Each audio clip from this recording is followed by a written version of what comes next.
अस्सलाम वालेकुम नाज़रीन, मैं हूं ज़ैन मदनी हुसैनी और आप देख रहे हैं सिटी न्यूज़ नेटवर्क का डिजिटल मीडिया। थिएटर सुधारने के लिए जो है वो हुकूमत पंजाब ने बड़े अहकामात जो है वो जारी किए। बहुत सारी जो है वो कोशिशें की, जिसके बाद ज़िम्मा उठाने में जो सबसे अहम किरदार अदा किया वो स्टेज, टीवी और फिल्म के नामवर अदाकार नसीम विक्की ने किया। इस वक्त मेरे साथ मौजूद हैं। सबसे पहला सवाल उनके साथ यही करते हैं। 3 महीने का वक्त दिया था, 3 महीने आप लोगों ने बड़ा अच्छा काम किया। अब उज़्मा बुखारी साहिबा जो हमारी सूबाई वज़ीर इत्तलात व सकाफ़त पंजाब हैं, वो अगले हफ़्ते में जो है वो मीटिंग दोबारा कर रही हैं। क्या रिस्पॉन्स आप देख रहे हैं कि उनकी जानिब से मिलेगा? देखिए, मैं तो बहुत इस बात पे खुश हूँ कि थिएटर जो है वो अपनी उस शक्ल में वापस आ गया जिससे फ़हाशी, उरयानी, वल्गैरिटी निकल गई। अब एक अगली जो कोशिश है वो ये है कि ड्रामा जो है वो मतलब एक्ट वाइज़, स्क्रिप्ट वाइज़ और एक ऐसी कहानी वाइज़ सब जगह पे होना चाहिए। सिर्फ 1-2 जगह पे अभी हो रहा है, तो जहाँ-जहाँ भी थिएटर हो रहा है वहाँ पर ड्रामा होना जब शुरू हो जाएगा, अदाकारी होनी शुरू हो जाएगी, तो ड्रामे की एक पीक शक्ल आ जाएगी, जिसका ख्वाब अज़मा साहिबा ने देखा है। और मैं इस बात का उनको बहुत क्रेडिट देता हूँ कि उन्होंने सही टाइम पर सही एक्शन लिया और सही टाइम पे ऊपर उन्होंने मतलब जो एक चीज़ सोच रहे थे कि हमारे मुल्क के अंदर सकाफ़त की, कल्चर की क्या शक्ल होनी चाहिए, तो मैं उनको इस चीज़ की मुबारकबाद देता हूँ।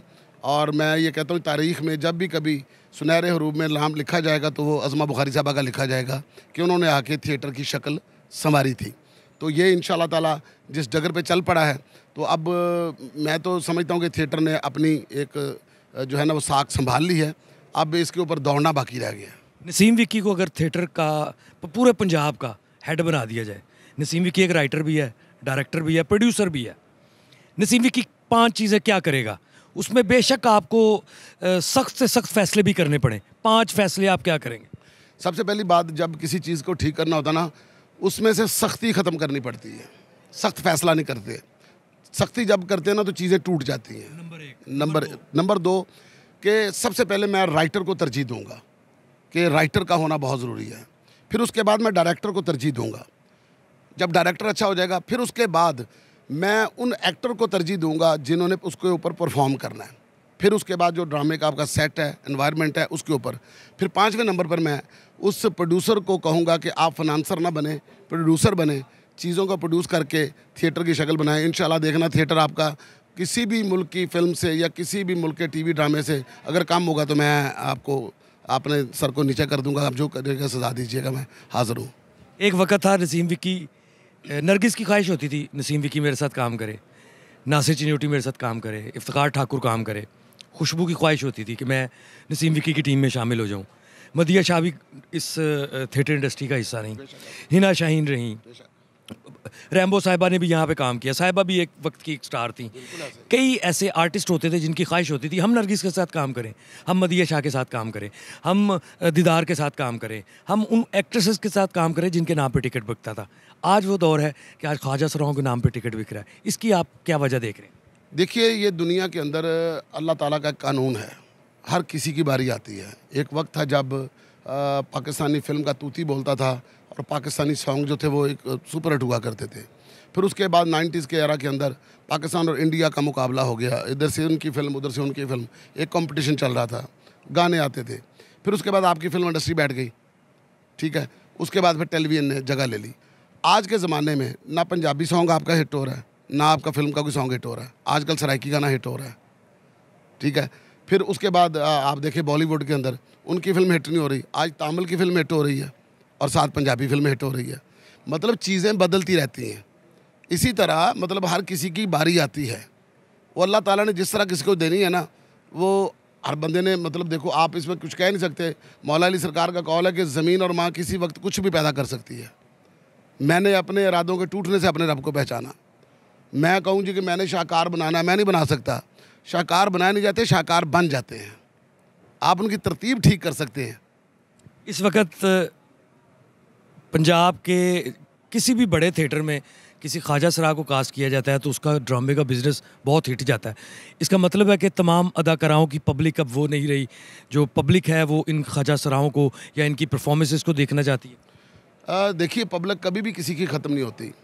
एक ट्रेंड होता है जो ख़त्म हो जाता है, कभी किसी का बन जाता है, कभी किसी का बन जाता है। एक वक्त था जब हॉकी बहुत ज़्यादा फेम थी, उसकी जगह क्रिकेट ने ले ली, ठीक है। अब फिर इसी तरह मुख्तलिफ़ चीज़ें आप देख लें, फ़िल्म की जगह पर थिएटर आ गया, ठीक है, टेलीविज़न की जगह पर अपना यूट्यूब आ गया। अब ये सारी चीज़ें बदल रही हैं। ये ज़िंदगी जो होती है ना, एक ताश की बाजी की तरह होती है, इसकी शफलिंग होती है, कभी किसी को बाजी लगी चली जाती, कभी किसी को बाजी लगी चली जाती है।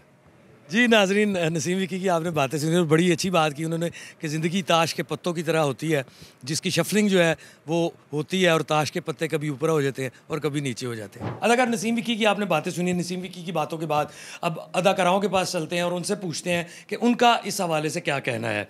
मेरे साथ इस वक्त मौजूद हैं अक्सा मलिक। अक्सा, सबसे पहले ये बताएँ कि एक वक्त था अदाकाराओं के साथ अदाकारों की ख्वाहिश होती थी काम करने की, और अदाकार की अदाकाराओं के साथ होती थी काम करने की ख्वाहिश। अब जो है वो ख्वाजा सरा जो है वो बूम पे आ गए हैं। इसका मतलब है अदाकाराओं की जो एक टाइम था वो ख़त्म हो गए? नहीं, बिल्कुल भी ख़त्म नहीं हुआ ना। देखें, अगर कोई ट्रांसजेंडर हमारे साथ काम कर रहा है तो वो एक ही कर रहा है, बाकी तो सारी फीमेल्स ही है ना। तो ये तो ना कहना कि अदाकारों का काम ख़त्म हो गया। हम लोगों का था, है और हमेशा रहेगा। अच्छा, दूसरा मुझे ये बताएं कि इतने महंगे महंगे अपना ड्रामे होते हैं और जो ख्वाजा सराओं को कास्ट किया जाता है वो इतने महंगे दामों में किया जाता है कि इतनी पेमेंट है जी, उसकी इतनी पेमेंट है, वो 10 लाख ले रहा है, वो 15 लाख ले रहा है। आप इस पे क्या कहेंगे? क्या वो ड्रामे का प्रोड्यूसर वो रिस्क जो है वो अपनी अदाकाराओं पे नहीं ले सकता? नहीं, हम पे भी लेते ही हैं, लेकिन ये है कि वो 1-2 वीक आते हैं, करते हैं। हम लोग तो कंटिन्यू करते हैं ना। तो वो कोई नया बंदा जब आता है या नहीं आके काम करता है, न्यू आर्टिस्ट काम करता है, तो उसको ज़रा प्रेफर करते हैं। और हमारी ऑडियंस भी इनको लाइक कर रही है, तो इसलिए प्रोड्यूसर भी फिर अफोर्ड कर रहे हैं ना।